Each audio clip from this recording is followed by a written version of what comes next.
వేషం మార్చి వైద్య సేవల కోసం వచ్చినటువంటి ఒక వ్యక్తి గుంటూరు జీజీహెచ్లో సంచలనం రేపారు. ఏంటనే కదా మీ డౌట్.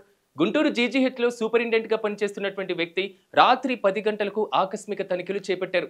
అంతేకాదు ఇద్దరు సహాయకులను వెంట పెట్టుకుని ఓ వృద్ధుడు గుంటూరు ప్రభుత్వ వైద్యశాలకు తనకు వైద్యం చేయాలంటూ అక్కడికి వైద్య సిబ్బందిని మరి ముఖ్యంగా వైద్యులను కూడా అభ్యర్థించారు.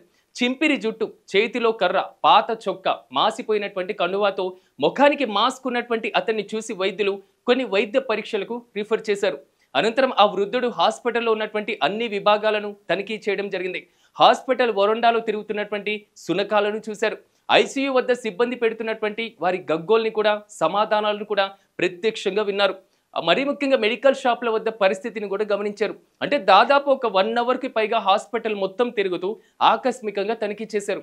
ఇంతకీ ఆ వృద్ధుడెవరో కాదు, GGH superintendent doctor SSV Ramana. కొంతకాలంగా హాస్పిటల్లో పరిస్థితులపైన విమర్శలు వస్తున్నాయి. రాత్రి వేళ ఆర్ఎంఓలు వైద్య సేవల్లో అందుబాటులో ఉండడం లేదని కూడా ఇటీవల ఒక ప్రధానమైనటువంటి పత్రికల్లో కథనాలు కూడా వచ్చేసాయి.